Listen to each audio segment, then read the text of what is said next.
कहाँ लेके जाया गया है उन लोगों को? देखिए, अभी हमारी जो मांगे थी उसको लेकर के हमारे प्रदेश के पास कमेटी को जो है विधान परिषद ले जाया गया है और उम्मीद करते हैं कि हमारे मांगों को समझा जाएगा। कल भी सर क्या समझा जाए, विधानसभा आप लोग घेराव करने वाले थे, विधानसभा आप लोग घेराव नहीं कर पाए, तो क्या समझा जाए कि प्रशासन के आगे जो है आप लोग झुके, क्या कुछ समझा जाए? हम संविधान के आगे झुके। इन लोगों को अभी ले गया है मुख्यमंत्री के पास। जी जी। तो क्या लगता है आपको कि वहाँ पे ले जाने के बाद सारी कुछ आपका जो बातें थी वो रखी जाएगी वहाँ पे और उन बातों को जो है वो समझा जाएगा?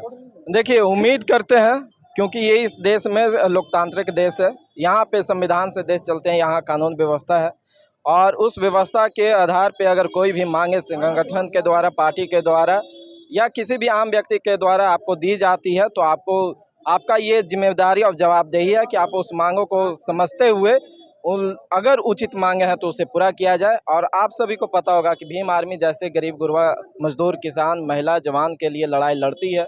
हमारी मांगे मुख्य मांगे ही होती है जो यथा और रोज़मर्रा की ज़िंदगी में आवश्यक होती है। उन मांगों के लिए ही हम जूझ रहे हैं। आप समझ सकते हैं कि इस देश में एक जगह पे इतना जो है सामंतवादियों की कब्जा है कि न्यायालय के बड़े बड़े पदों पे, न्यायालय में आज जितने भी जज हैं एक जाति से बिलोंग करते हैं। लेकिन उसी प्रदेश में आज देखिए कि जहाँ सदियों से जो है दुसाध रेजिमेंट हुआ करता था, चमार रेजिमेंट हुआ करता था, वहाँ पे आज चौकीदारी दफदारी ख़त्म कर दिया गया है, जो अनुसूचित जाति के लिए जो है सदियों से इसे उस पद को सुनिश्चित किया जाता था। ये क्यों खोला गया? इसलिए खोला गया कि जब तक वो नौकरी जो है लाठी बजाने का काम जो था वो 500 में हुआ करता था तो दुसाध करे, लेकिन जैसे ही उसे आज मान्यता दे दी गई, नौकरी की श्रेणी में आ गई, आज उसे 25,000 वेतन मान हो गया है, तो उसे सभी के लिए खोल दिया गया। एक देश में दो व्यवस्था नहीं चलेगी। इन मुद्दों को लेकर हम लोग आज यहाँ पे आए थे और इन्हीं मांगों को मांगने के लिए हमारे कमेटी के आज आप लोग विधानसभा का घेराव करने वाले थे, क्या कुछ हुआ उसमें? आप सभी देखें, जहाँ तानाशाहियत, हिटलरशाहियत अपने चरम सीमा पे होगा, वहाँ आम आदमी की नहीं सुनी जाती है। तो क्या लग रहा है कि सरकार के आगे फिर से भीम आर्मी विधानसभा तक नहीं पहुंच? अगर भीम आर्मी के लोग घुटना टेके होते तो आज भी हमारे लोग जेलों में बंद हैं। आज हम खुद जो है 2 महीना जेल काट के आए हैं। गया में जब आंदोलन हुआ था 10 जनवरी को, तो हम लोग 20 साथी जेल गए थे, जिसका नेतृत्व करता हम हैं, जिसके शरीरों पे हजारों लाठियां बरसाई गई। आज भी अपने मुद्दों को लेकर, अपने समाज के मुद्दों को लेकर, संविधान को लेकर, अपने महापुरुषों के विचारों को लेकर सड़क पे हैं। अगर हमारी मांगों को वो ये आश्वासन दे रहे हैं कि आप मांगे हम तक पहुंचाइए, हम जो है इन मांगों को पूरा करेंगे। और ये हमारी प्रथम बार था कि हम ऐसे मांगों को लेकर सड़क पे आए थे।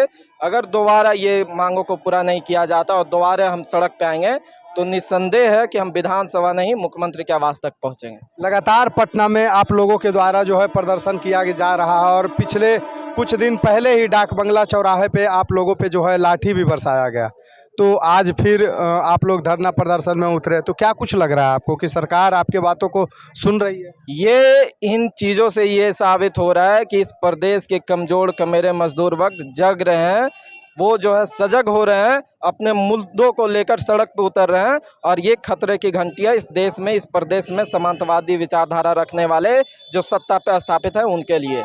इस देश में जो अधिकारी वर्दी पहनकर दफ्तरों में बैठते हैं, थानाओं में बैठते हैं, उनके लिए खतरे की घंटी है कि आप संविधान के अनुरूप काम करिए, नहीं तो इस देश का, इस प्रदेश के युवा से लेकर बुजुर्ग से लेकर नौजवान से लेकर महिलाएं जाग रही हैं, सचेत हो रही हैं। या तो हम जेल में होंगे, नहीं तो आप अगर गैर संवैधानिक तरीके से काम करेंगे तो आप थानाओं के बाहर होंगे, आप दफ्तरों के बाहर होंगे। अगर इतना कुछ करने के बावजूद भी सरकार नहीं सुनती है तो अगला कदम भीम आर्मी संगठन के लोगों का क्या होगा? अब बोला जा रहा है, देखिए हम लोग प्रदेश कमेटी, हमारी जो पार्टी है या हमारी जो संगठन है, लोकतांत्रिक संगठन है, जो भी तय किया जाएगा मजबूती से किया जाएगा।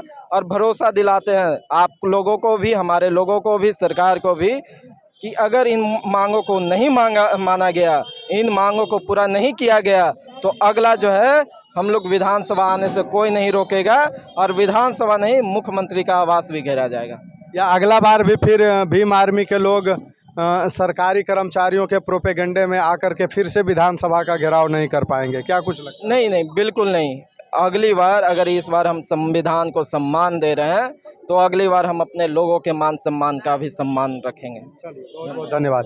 तो आपने देखा यहाँ पे हमने भीम आर्मी के संगठन के लोगों से बात किया और इन लोगों का साफ कहना है कि अगर हमारी बात सरकार नहीं सुनती है तो अगली बार कुछ और करने की जो है वो तैयारी और कवायद की जा सकती है।